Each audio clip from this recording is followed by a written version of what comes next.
All right, everyone. Welcome to Season 2, Episode 2. I'm extremely excited for this conversation. I welcome to the MCast, Lee Haberkorn. Good to see you. Welcome, buddy. Lee in the house. Thanks, buddy. It's an honor to actually be here. Like, getting the call that you wanted me to do this, I was like, who? Like, really? And so it's thank you. It means a lot. The one and only. Yeah, Ray told me a lot about. I mean, you guys known each other for a while, and I was very excited to hear that when he said yes, I'd love to come and sit down with you guys and have a chat and have a conversation. I mean, the theme of our podcast is what it means to live a good life. So let's start with this question: what it means to live a good life. You know, that answer changes over time, right? It's like right now for me, it's like forget the work success and all the other things that I always chased my entire life. But like having my 3 kids at home, to live a good life, or you know, it's when I could keep my feelings and my emotions in check at home, because it's so easy to get like carried away and be overwhelmed by being a parent and you know, the back and forth with the kids and trying to control everything. But a good day for me is when it's just in that pocket, happy, and getting to spend that quality time and not worrying about the future or worried about what I did yesterday. Just trying to be in the moment as much as possible. When did you learn to apply that? Like, when did that become the meaning of living a good life for you? I also feel like it makes me sound like I'm so zen, by the way. Yeah. Like, be present in the moment, which most of the time I'm not. That's the challenge of life, right? So I've been sober for 15 years, and it's all the struggles that I went through before that and the process of getting sober. For me, that's where kind of everything changed. My whole outlook on life, where it was just trying to put things into perspective. And it came down to, you know, I need to focus on myself as much as possible. And that's been the journey to get to where I am today in life, in family, in business, in my career. It's just, how do I focus on myself and not try to make excuses? So it's so easy to say, let's not worry about tomorrow or yesterday. But the days where I'm happiest, it's when I'm living in the moment the most. Okay. Let's talk about being sober. How long have you been sober? And tell me more about, I would say the first, couple of years, 3 years. I mean, that's the most difficult part when you start this journey, right? You're trying to figure things out. And are you swapping like one addiction, but you're not by another one? And how did you manage all of that? Well, so it's interesting. I mean, right away, it's like, where was I just before I got sober? Like, you know, like things weren't good, obviously. Yeah. You know, I was, and it's not the drugs or the alcohol that were the issue for me. It was me. I had a problem with Lee, but I was just so unhappy for so long, and I didn't realize how unhappy I was. But being in like high school, my early 20s, I compared myself to everybody else. And so I wasn't skinny enough, tall enough, funny enough, good looking enough. I was just never smart enough. I was just never enough. And that little voice in my head that would put myself down just got bigger and louder as I got older. And the only way I could kind of push it aside was by having like a drug or a drink. My life brought me to a place where I was so unhappy. I hated myself so much. I was embarrassed of the person I'd become. Like, I was totally ashamed every day. And I just didn't want it to go on. So the drugs and the alcohol, listen, when we're teenagers, it's fun. Of course. You're being social with friends. Yeah. It wasn't fun anymore. It was me by myself doing whatever I could. And it brought me to the dark place, brought me into a lot of mental health issues. And one day I tried to take my life. Thankfully, I didn't. And thankfully, it was the first time in my life I was brave enough to ask for help. But that was the moment that changed everything for me. Because it was the first time I realized that, like, I don't have to feel like this. I was always too embarrassed to say that I'm not doing good. But that's what started me. And you talk about like that first few years where it's the biggest challenge. It's a bit less challenging when you kind of throw your hands up and say, just tell me what to do. Can you help me? That's right, yeah. Because I can't do anything by myself. Like, we were talking about real estate before we started the podcast. I can't do it by myself. You know, I called Raymond 2 weeks ago. So I'm like, I don't know what I'm doing. You've been doing this a lot longer than me. And there's no shame in that, right? But it's so easy to be scared of the judgment for admitting we don't know something. honest thing, I mean, we live in a society where I think, if I look at today's society, I find that it's very hard to have conversation with people. You're always nervous. You're going to be judged if you speak your, opinion, or if you say it, or it's. I struggle with this often. Sometimes I have my own opinion. I'm in a room full of people where I say, "Oh, are they going to be?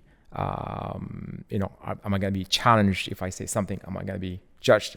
I just miss the days where I remember if you go back 5-10 years ago, I was able to have a conversation with someone, and I don't have to agree with the person, but at least we can have a conversation.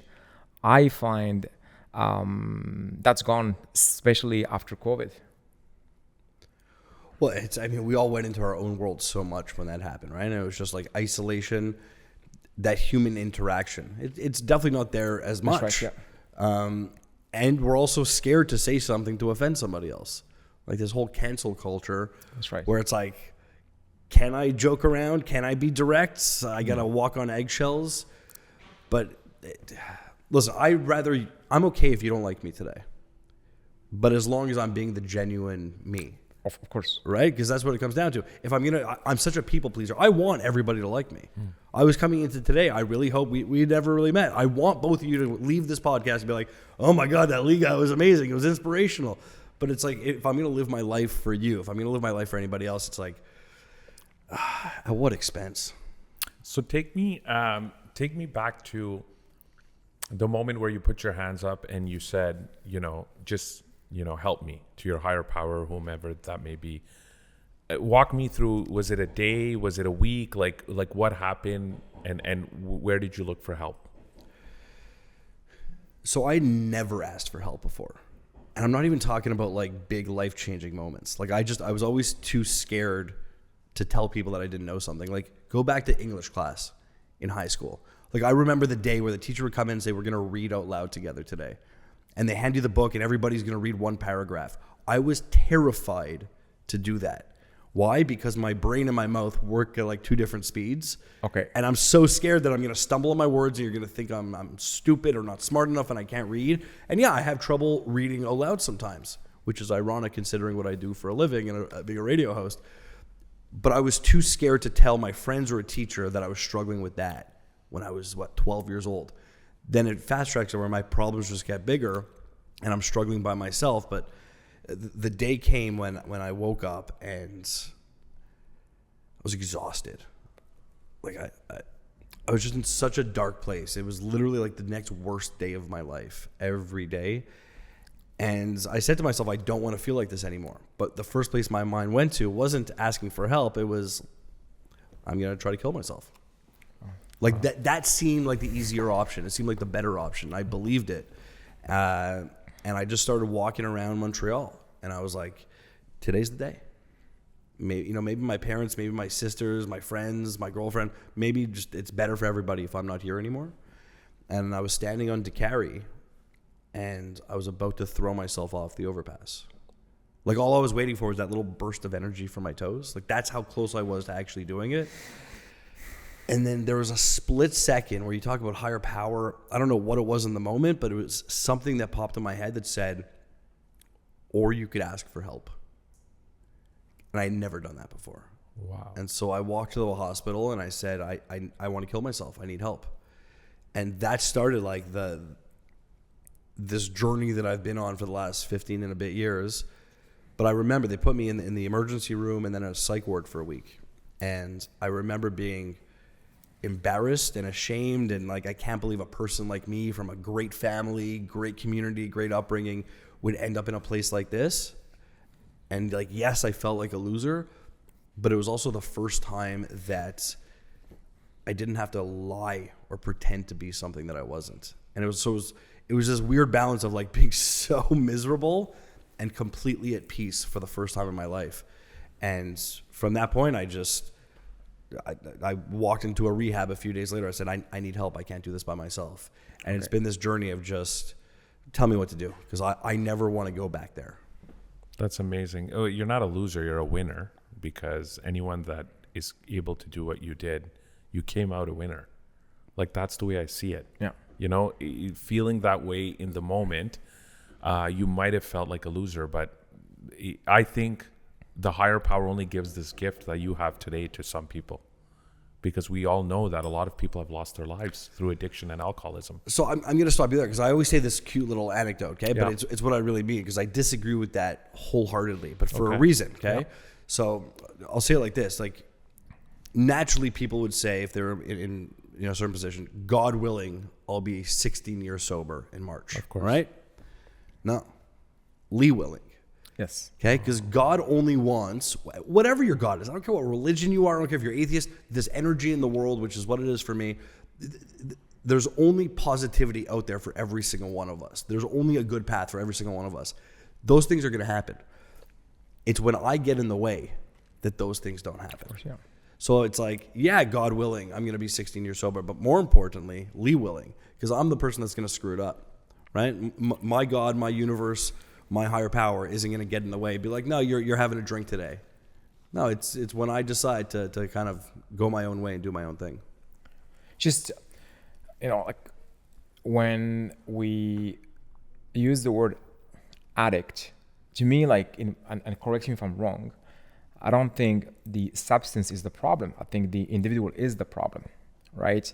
And I don't think people are fully equipped to understand that, and they think, oh well, if you're drinking, you just have to stop drinking, instead of like tackling the root cause problem. Why did you get there? Why are you doing that? I know a lot of people who actually drink and they don't think they have a problem. In my opinion, I think they have a problem, because I will spend hours with them on having dinner and they will drink 1, 2, 3 bottles of wine. So like it's Well, so like what a glass of wine does to you is just so different than what That's it right, does yeah. to me, right? So it's like, yeah, I have a problem with alcohol, but it's my thinking that's just so different. Yeah. Like, and I had a friend that said, at what point did you become an alcoholic, or at what point did you cross over and it really become a Yeah. problem? And the truth is, now looking back, I was always an alcoholic. I always had different thinking, but I just didn't know it because I didn't talk about it.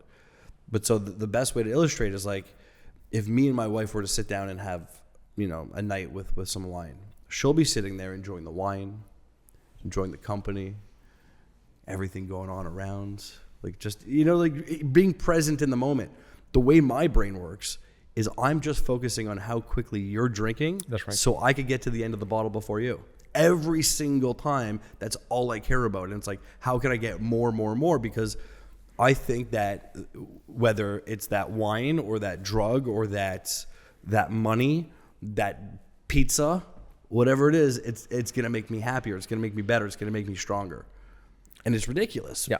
But it's always looking for those external things to make me feel better about myself. I want to touch on the fact that you went to a psych ward, you were able to go to a rehab center, you were able to ask for help. Obviously, it's obvious that when you made these changes, your life started getting better. But like, talk to me about how long it took for you to be comfortable around people drinking. Or today, does Lee say, nah, I'm not going to that club, I'm not going to that 5 à 7? Was there ever a moment? Let me give you an example. Okay. Can you go to Mexico today to an all-inclusive for 7 days? Yeah. Okay. Walk me through it. How, why, and how long did it take? Yeah, so like today it's a different story because it's just part of my life being sober. But listen, this is 15 years of I've now not been drinking longer than I was drinking. So this is more the norm for me. I have to take care of it myself, make sure I don't, go back into that old thinking. But when I got sober, for the first few years, it was just, there was no need for me to go to an all-inclusive in Mexico a year sober. There was no reason for me to be at a cocktail party or a wedding, unless it's like close family. There's no reason for me to be in a bar. Because it's like, if you go to a barbershop enough and you sit in that chair long enough, eventually you're going to get a haircut. 100%. That's right. Right? Yes. That's me in a bar. Eventually I'm going to convince myself I can have one drink. That's right. And today it would be one drink. If I Yes. drank today, it would be one drink. Tomorrow would be 2. And then in a month, this is a family show, so I'm not going to tell you where I would be. Yeah. Back to old Lee. Yeah, back to old Lee real quick. Yeah. But I also know it's I'm on the other side a little bit, and I have to be vigilant. But it's easy for me to be like, yeah, I'm feeling fine today. It was tough. Yeah. Well, I mean, alcohol has a cultural position that is completely different than any other drugs in the Western culture. And it's the only drug when you don't consume it, people assume that you have a problem. And I was like, why is that? Every time. I mean, and it really happens still to this day. You go somewhere and they're like, no, I'll just have a sparkling water. Yeah. Like, oh, come on, drink. Yeah. It happens all the time at work functions, at weddings. Yes. And it's always the person that's a little too drunk. Yeah. That's right. It's that person. Yeah. And it's a tough thing. You could use humor in it, and I do sometimes. Be like, I'm allergic. If I have alcohol, I break out in handcuffs. Yeah. Well, we were talking to Ray about this. I haven't had a drink since February 1st this year. And awesome. And he asked me last time, so when you go out, like, how do you manage your social environment? So I just changed my language. When someone asks me, do you want to have a drink? My answer, I don't drink. Yeah. And that's it. I don't have to go into the details. I just don't drink. That's it. And I find it helps. And also I'm lucky to have a strong group of friends that supported my decision. Yeah. And they don't even ask. And that's been very helpful. So can I ask you, did you stop because there was a problem, or just because you wanted to live a healthier lifestyle? Yeah, I had a different type of addiction. I was like a food addict for a long time. I managed my stress and my emotions by eating sugar. And that could be desserts, it could be fried food. And that was my go-to thing. Yeah. And I will eat until I make myself sick. That was my addiction. So this year I've made a decision that I had to turn things around, and so far it's been really good. And everyone around me is supporting my decision, and it's been, yeah.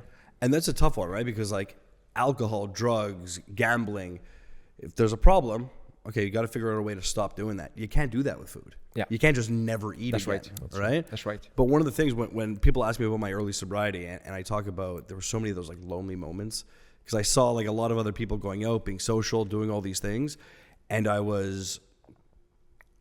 didn't socialize on the same level because I was taking this very seriously. This was life or death for me. So there was a lot of moments where I was like very sad.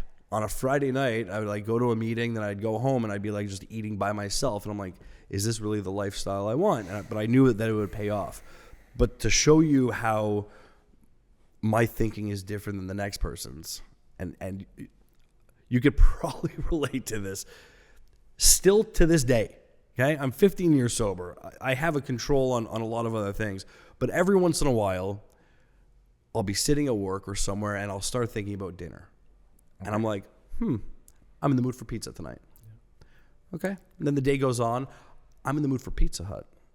Yeah. I'm in the mood for a deep dish, meat lover. Yeah. And then I start making a plan. I'm going to leave work. Yeah. I'm going to pick it up on the way home. I'm going to get home. I'm going to lay it out on the coffee table. I'm going to eat it. And I'm like fantasizing about the food and how I'm going to feel and how it's going to like make me feel all warm inside. And then like a friend will call me and be like, hey, do you have any plans for dinner? I'll be like, yeah, sorry, I'm busy. I can't. Right? Which is ridiculous. And then I go home, I eat the pizza. How do I feel? Like you said, terrible. Terrible. I sit there and I say, oh my God, I'm never going to do this again. What you just described is exactly how I am. That's what it is. It's the thinking, right? Like it's awful. Yes. But in the moment, I can't stop it. And I know I probably shouldn't. I need the pizza. I don't want it. I need it at that point. And I feel disgusting and I hate myself. I'm never going to do this again. And the next week, I do the same thing.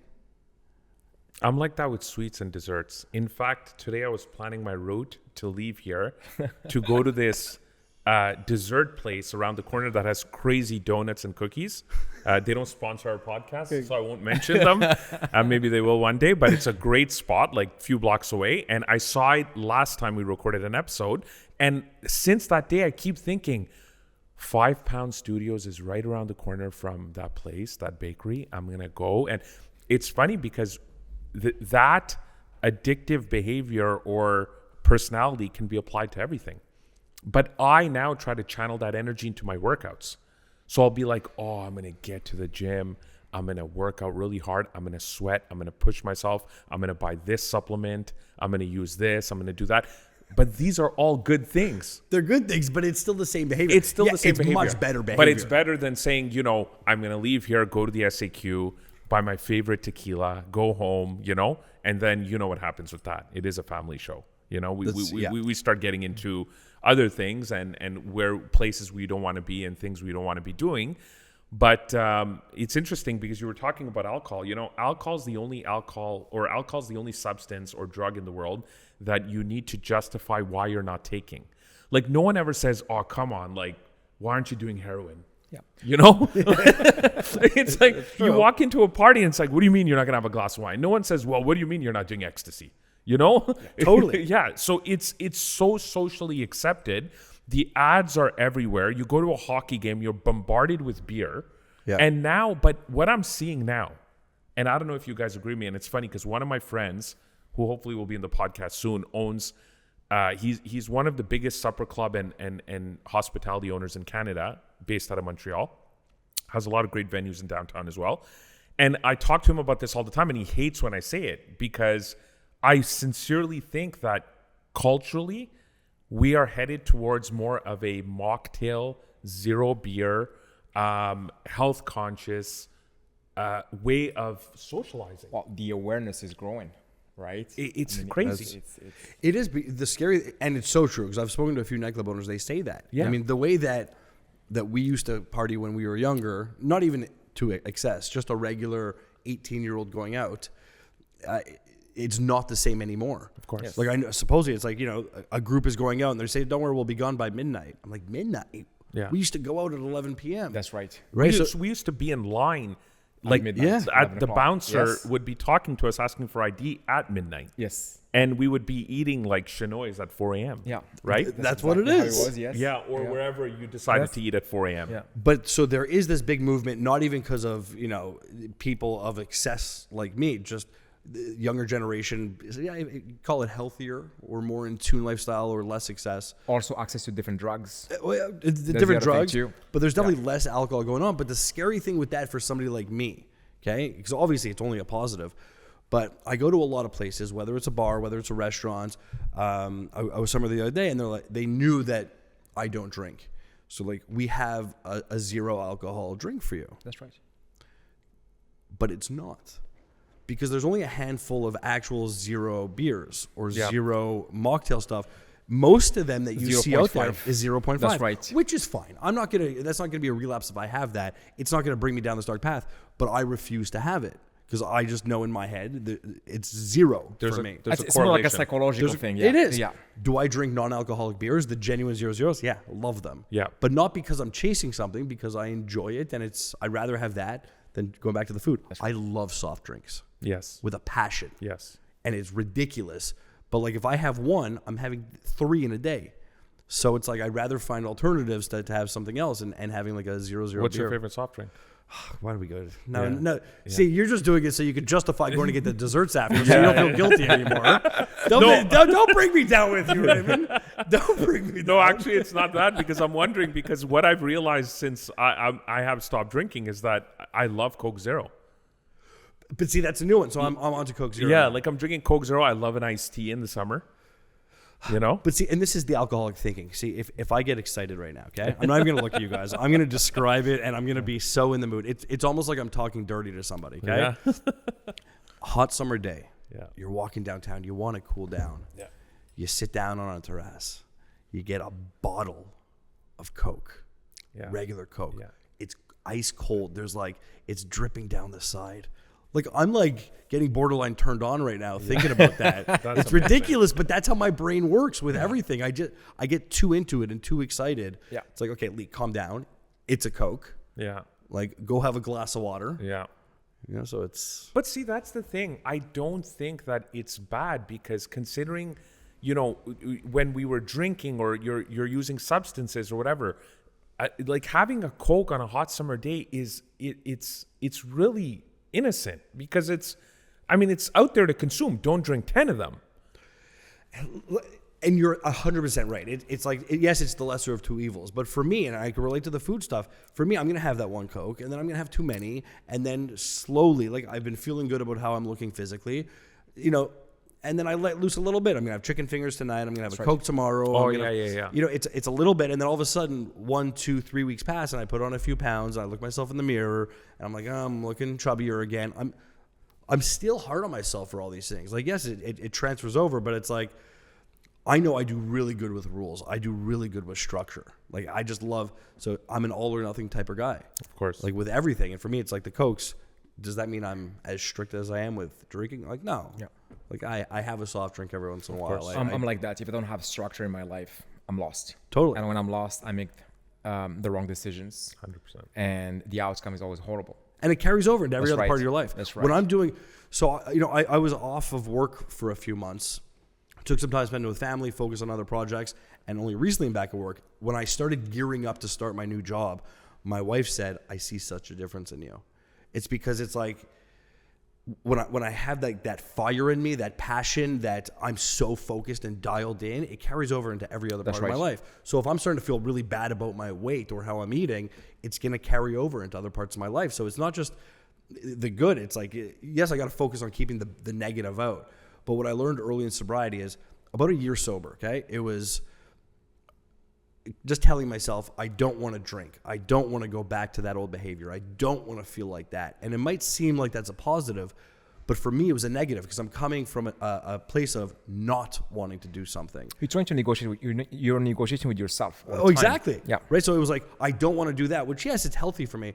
But at a certain point, about a year sober, I said, it's not that I don't want to drink anymore.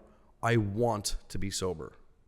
It's not that I don't want to be miserable anymore. I want to be happy. Positive The reinforcement. positive reinforcement was everything. Instead of looking at the negative, you're looking at the positive of why you're doing this. Exactly. That's right. So, it's like, I don't want to, have a slow year in business. Instead of saying that, you're basically saying, I'm going to have this, or I'm going, it's like, it's positive affirmation, it's law of attraction, whatever you want to call it, you're kind of like sending these vibrations out to the universe. Yeah. Totally. And I mean, hearing your story, one thing I realized is that clearly there was a change in your life, and that change began with sobriety. I mean, it's very, I don't want to sound, obvious here, or because for everyone it's different, but would you say that everything you have today, your 3 beautiful children, your wife, your house, your career, real estate, is this all thanks to you being sober? Do you really feel that sobriety played a huge role in it, or would you have been able to do all these things even if you were still dabbling with alcohol or substances? No, and it's, the life I have today is purely because of the all the positivity I put in my life years ago. All the sobriety. I was, and not even to the extreme of because I got sober. I think I'm a much better person today than I ever could have been if I had never been an alcoholic. Like, even if I was just like, I hate the word, but like a regular person. Yeah. The amount of good that I put into the world today is purely because of the struggles that I went through. So like, I'm so grateful for it. My dad asked me, probably like a year or two sober, he said, if you could go back and redo anything, what would you have done differently? I said, nothing. I just would have done it quicker. Because I'm really happy with the life I have today. And who knows, maybe that one time I stole money from my mom when I was 15 because I wanted to go drink, or that one time I lied to my dad, or stayed out late, or the really countless bad decisions I made, maybe just one of them would have been the thing that didn't lead me to going to rehab 3 times. Yeah. So I don't regret anything from my past at all. It sucks that so many people had to get hurt along the way, but like, I'm a much better person today. It made you the person you are today. Exactly. So you learn from it. I mean, the whole idea of the past is just to learn from your mistakes, learn from your failures, and it makes you the person you are today. Yeah, that's what it is. Totally. Yeah. That's amazing. And speaking of like your program and whether it's AA or helping others, do you help others? Do you have like sponsees, or I know you're a busy guy. So I'm a busy guy. So I don't have sponsees where I guide them through like the steps in the whole process. And the only reason for that is because I can't give to somebody what I needed in early sobriety. Of course. So I want to be fair to people. I'm always, whenever anybody wants to talk, I'm always open to talking about it. If somebody calls me with certain questions about, my choices, my lifestyle, always here to talk about it. Often if there's somebody that has somebody in their life that's struggling, that's the people that I speak to the most. Okay. Because sometimes it's like people, whether it's in my community or people at work, that they're worried about one of their loved ones, and they'll call me and be like, what do I do? So I'll sit down with them.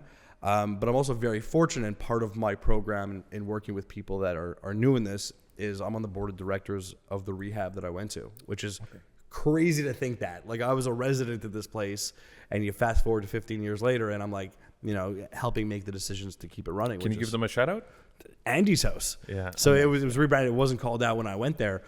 Andy's house is the most amazing place because you can't do it alone with anything, right? Like, if you're struggling with food, talking about and having that support system around you is absolutely everything. And that's what Andy's house was for me. It was a place where people were going through the exact same thing as me. Okay.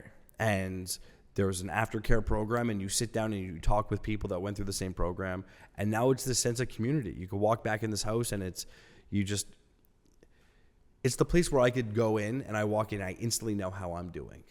Okay. Do you still keep in touch with these people? Yeah, like all the time. So Yeah, it's not like, the people that are working at Andy's house, but people that went to the program with you.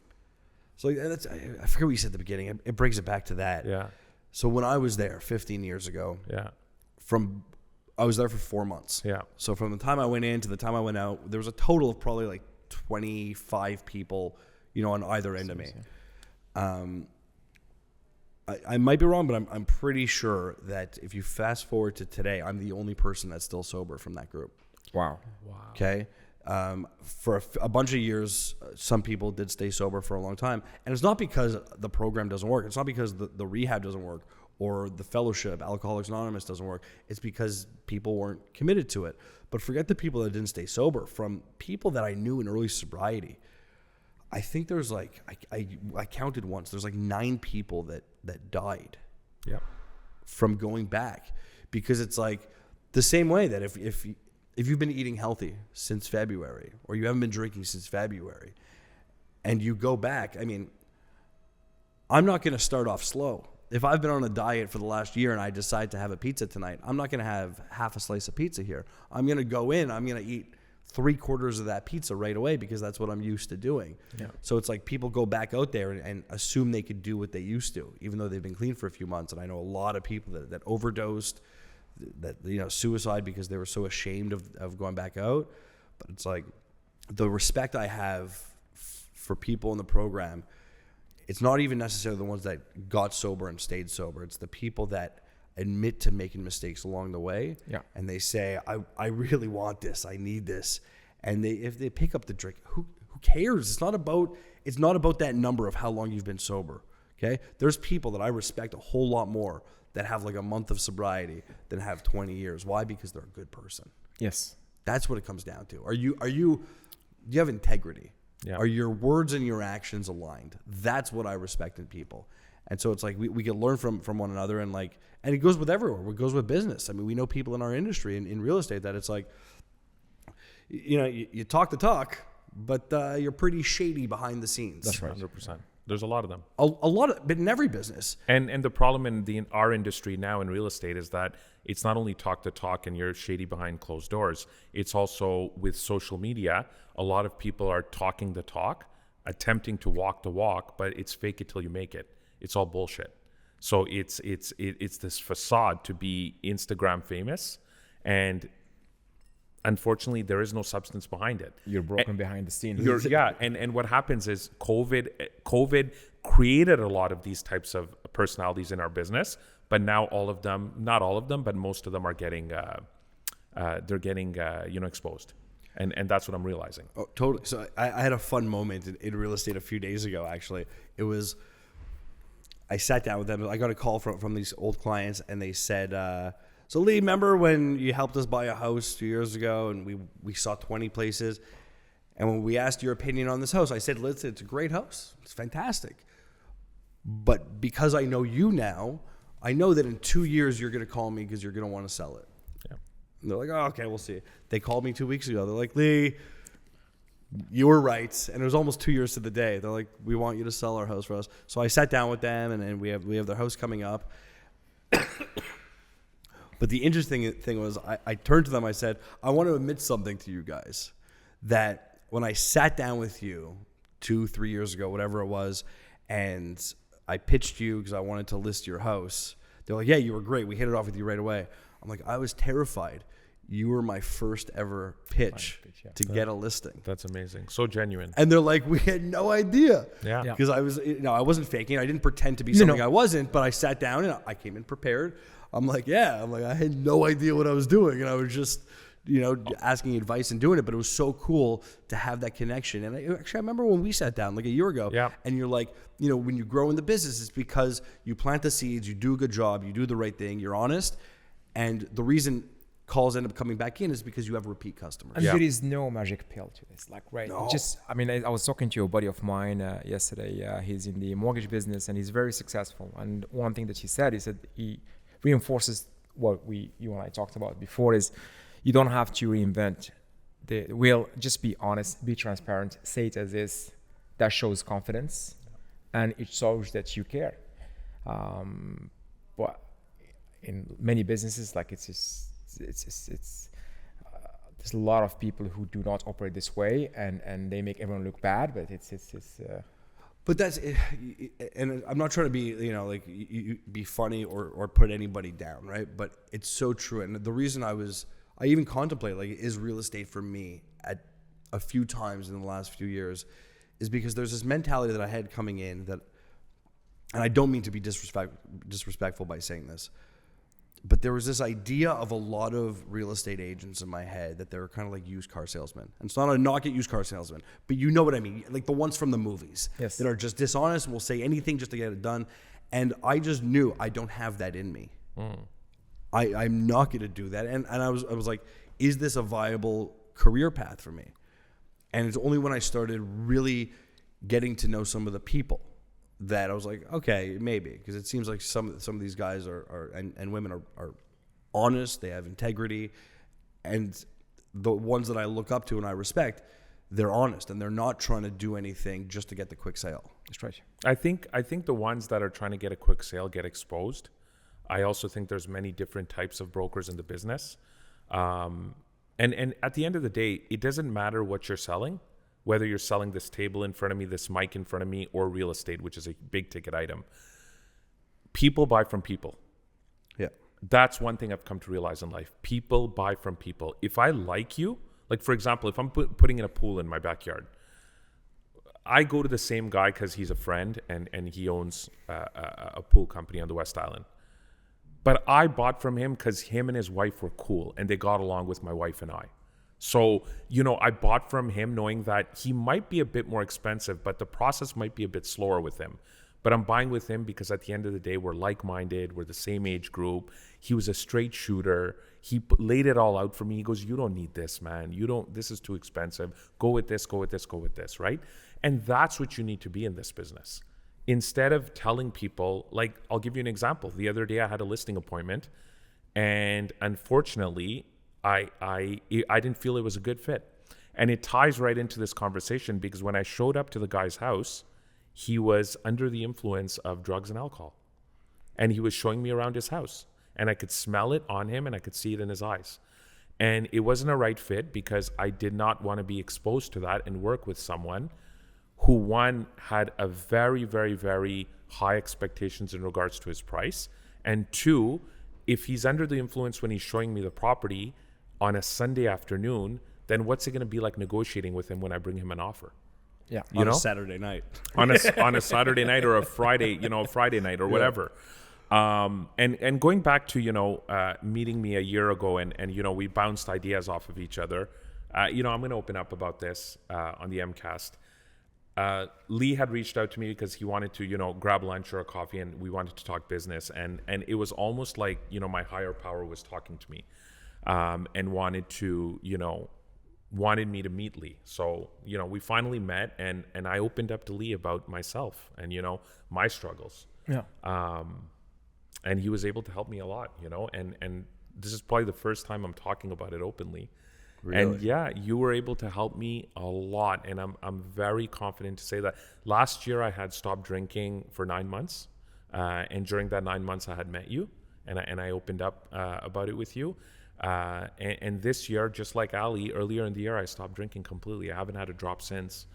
And you were a huge help for me because, you know, I listened to your story and I was like, you know, it was almost like I was able to help you in business, or you call me sometimes now and ask me questions about transactions or whatever, and then I'll kind of call you or text you. And I remember I texted you once and I wanted to ask you something, and you were like, is everything okay, man? Like, I'm in a meeting right now, you know? And I'm like, yeah, everything's cool, dude. I just wanted to ask you something about, you know, giving me a contact over at One Bone or something, you know? Shout out to One Bone. Best stuff ever. Yeah, best stuff ever. So it was something like that. But yeah, so for me, it was being with like-minded people. And, you know, one thing I've realized by changing habits in my life is that when you're drinking or you're using substances or whatever it may be, your circle and your sphere of influence is big, but the conversations and the substance is bullshit.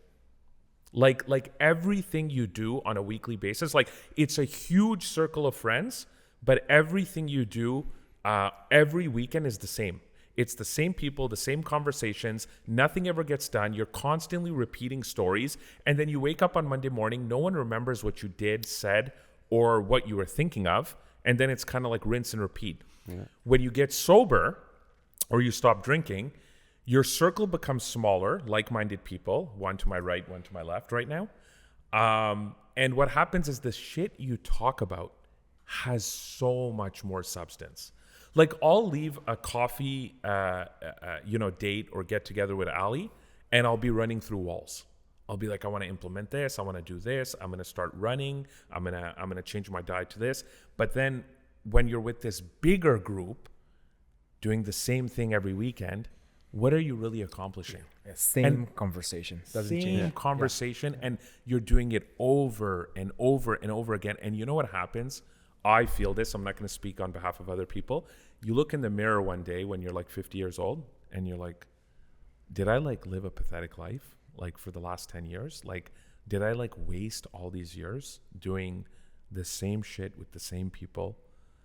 And it doesn't matter, because another thing I've realized is the minute you stop drinking or start changing your habits and start doing the right thing, you really realize who your friends are. Oh, totally. All the ones that were drinking, they disappear.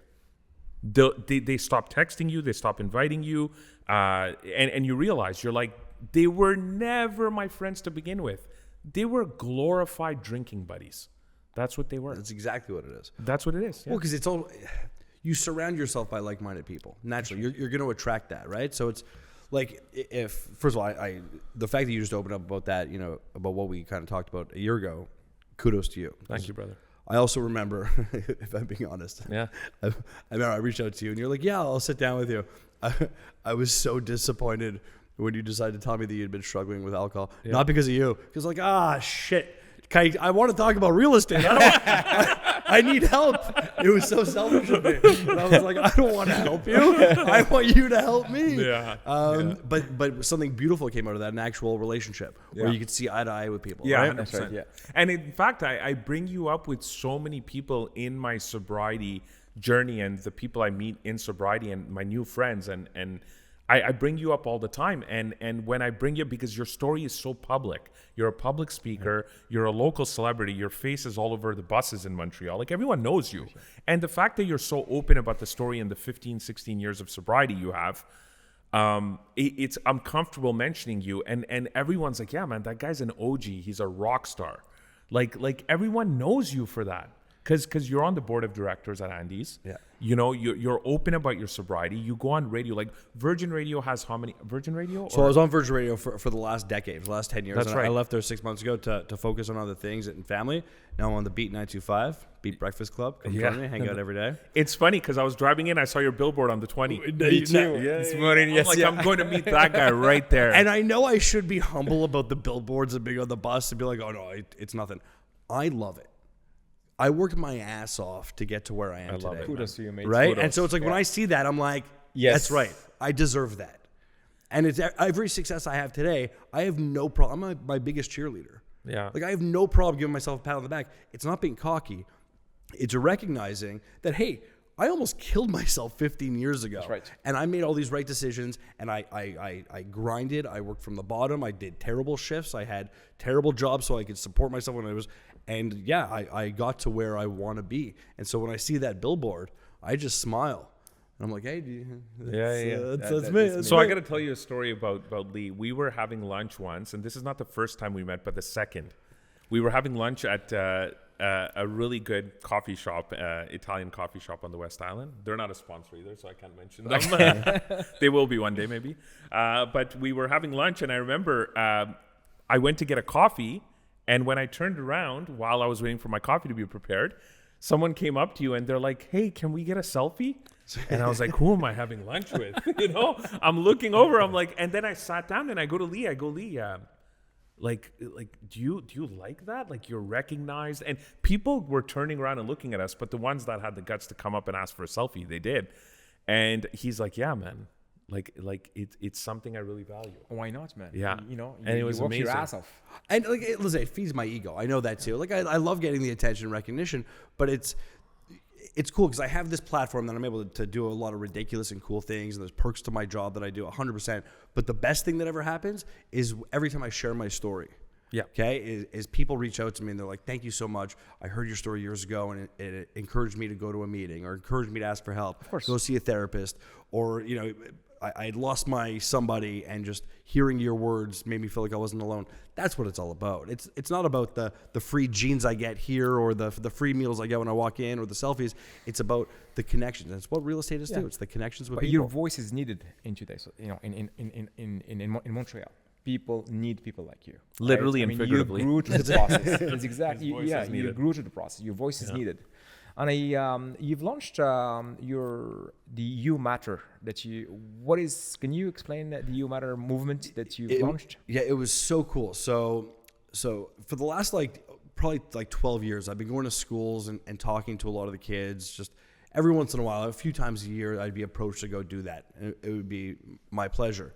I've also been affiliated with a place called the Friendship Circle, which is just amazing. If you've never heard of it, I mean, What's the name? Sorry again. the Friendship Circle.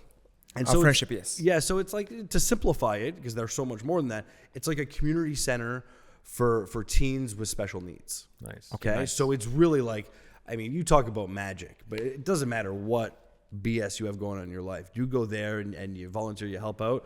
I mean, it puts things into perspective, and you leave there in a great mood because you were it's amazing. So they started this thing called You Matter. They were trying to get into schools and talk about the importance of mental health, but they were struggling doing so because it's a hard thing, because as much as we're open talking about mental health, and we've come a long way in the last 15, 20 years, it is still, I hate the word stigma, but there's still a stigma around it. And people say, oh, it's so important to talk about this, but go talk about it over there. And so even some of the schools, I saw some pushback over the years of not wanting to do it. So they approached me and they said, we're having a hard time getting into some of the schools and building a program. You're known and you've been doing this for a long time. What about if we partner up and do something together? And I'm like, that makes total sense. Listen, I have ADHD and I don't want to do the paperwork. So you guys like doing paperwork. I like being the face of it. It is a really good partnership. Beautiful. And so what we did, last year was our first year, and it was absolutely incredible. We go into schools, I do a talk, I share my story, and then we do a workshop on mental health, on insecurities, those struggles. And it's a little thing it's a mission that I have. I try to make the world a better place. And it seems cheesy, and it seems like a pipe dream, and it might seem, like not achievable. But the truth is, I can make the world a better place. But just like our overeating or sobriety, I can't do it alone. We have to be the change. We have to be the We change. have to be the change, right? We can complain about it, That- or you exactly. can be the change. If But- you change, if he changes, if I change, right? That's then it. the movement will grow. And sometimes it's like if there's a big problem, like if you look at the world, all the issues around the world, there's tons negative going on. So if we say we want to make the world a better place, it's not the big things that necessarily you have to fix, because by doing the smallest little thing, you could change everything. Or more importantly, you could change somebody's world. The world, somebody's world. So sometimes it's as little as a high five. That's right. Because it's like, high five. Yeah. Pass one over there. Yeah. Pass one over there. Look at me like. No, but see, okay, now look at them. Yeah. Both of you are smiling. Yeah. So this just got a little bit better. This world just got a little. It's something as little as a high five that'll make people smile, and it's like it's so ridiculous and so small, but it's so true. So it's like you walk around putting positivity out into the world, it makes it a better place. Well, I think sobriety is like that, because when you look at sobriety as a whole, you're like, man, how am I going to get to 15 years sober? But you got to do the small things every day. Be honest. Clean house, help others, like you need to do the little things every day in order to get to a week, to a month. And you're right. The big picture is the big picture. The higher up stuff is higher up, but you need to take care of the low end stuff, right? And when I got sober, like early on, when I just started going to meetings or just got into rehab, I remember meeting people that were 20, 30, 40. I knew somebody that was like 60 something years sober, which is wild, right? But I couldn't relate to that. Yeah. And I'm super aware that, like, okay, I know I'm, young-ish, not so young anymore, but like, in the tattoos, it gives me some street cred. But I couldn't relate to the people with that amount of sobriety. The people that had 6 months sober, it's like, how do you do that? That's right. Do you mean like it's the same thing going into real estate? Looking at some of the big names around the city that are absolutely everywhere. I can't relate to that. I don't even want advice from them, because it's like there's such a gap between. I'm like, you don't understand where I am. You don't understand what it's to be with like real people. You have 100 people in your team. Yeah. But once upon a time, they were also small. They were, but it's so easy to forget. Yeah. Right? So, they also started at 6 months. Yeah. They might be at 60 years now. Yeah, I know. But you're right. That's right. I mean, and one thing I've realized is when I do meet so many people, that are sober and they have like a year, 2 years, 3 years, 5 years, is that they never stop working on themselves. No. They never stop working on themselves. And like, it's like every single day, like, there's slogans that you can use, just for today, one day at a time, all that stuff. But you've come to realize that the only way they got to 30, 40, 50, 60 years is by getting through that one day. Totally. And one thing I've realized myself is that everything shall pass. So today I might leave here and have a really shitty day. Something might happen when I leave here. But I know tomorrow I'm going to feel better. But so for me, listen, when things are going bad, it's really easy for me to ask for help. Yeah. Okay? It's really easy in those moments to be like, I need to reach out to a friend or to a sponsor. And that expression, this too shall pass, it's so true. But for me, it's on the flip side that's even more important. Okay. Because when I'm having a really good day and I just closed a good deal and I'm killing it at work and I just made tons of money and I got all these amazing things happening, this too shall pass. Yeah. Yes, actually, it's so funny you say that, because I would only apply it to the bad things. Yeah. And then I realized that, when you're on top of the world, like in your own world, and you're like, man, I'm rocking and rolling, I'm feeling good, I've been working out, I look good in this shirt, I'm crushing real estate or whatever, this too shall pass. Yeah. Because the good times will get you to your vices as quickly as the bad times. If not quicker. Mm-hmm. Because it's so easy to be like, I've been killing it. You know what? I deserve a cheeseburger. Of course. Like, that's just how my mind works, where it's like I need to celebrate how amazing I've been doing, so it's like knock it back down. Yeah, I have to like check myself. It's those moments. Listen, I've had some of the biggest successes and some of the hardest failures. I've some hard times, but it's those ones where I'm on top of the world that I've really had to humble myself and keep myself in check. Because you are a celebrity. Like there's so many. Calm down with the celebrity. Well, you know what I mean. Like, you're a local celebrity. I'll give you an example. When we got into the elevator today, that lady was in the elevator, and she's like, yeah, he seems like trouble. She kind of like pointed you out right away. And I was like, she's just not trying to make it obvious that she recognizes this guy. You're behind the buses. These people are driving into work. But it's also, I walk into a room, and I'm very proud of the energy I do, because it's from my late father that I definitely got it. Listen, I'm 6'5". Yeah. I'm like 250. Yeah. I'm a big presence. You're a presence. And I'm an imposing guy, and I probably come across, I'm like a giant teddy bear. Yeah. So it's like, even if you don't know what I do for a living, that I'm on the radio and I'm this personality, I mean, I try to lighten it everywhere Yeah, I go. yeah. So whether she knew me or not doesn't change anything in my world. That's right. But that was a fun elevator ride. That was a fun right? elevator ride. We were joking around with random strangers. Yeah, even the girl that was, like quiet and kind of uncomfortable with like how loud we were being in there in the corner, like she was still leaving there in a better mood than when she got into the elevator. Yeah, she was. And I mean, going back to sobriety, and one thing I've realized is, I'm sure you've noticed this, or maybe early in your sobriety you noticed it. When we are fearful of telling people that we no longer drink, it's a misconception that we have, because one thing I've realized is that when I tell someone, I'm good, I don't drink, or I'm not drinking, that person instantly will open up and be like, you're right, I'm trying to make those changes too. Like they'll almost gravitate towards your energy. And like Ali said earlier, if you're trying to make a change, we need to make the change within ourselves, right? Totally. So when I'm standing there and I'm like, I don't drink, I'll have myself a Coke Zero or a Perrier or whatever, that person will automatically open up. And the ones that gravitate towards you are usually the ones that have been dabbling with the idea. And you're like, okay, that fear, which is like false evidence appearing real. Yeah. It's all in our head. It's all in our mind. And you could apply it to real estate. You could apply to, think about the first time you went on radio. How did you feel? You were probably sitting in the studio going, oh my God, terrified. What's going to happen? Are people going to hate me? Am I going to get fired? You could think a million things. Of course, yeah. 1,000%. But today you could probably drive in 5 minutes before your show, which I'm sure you don't do, but drive in and be like, you know what? I'm ready to rock this show right now. Totally, yeah. There's a confidence that comes with it, a comfort level. But it's a huge change, and it's like the sobriety part of it is.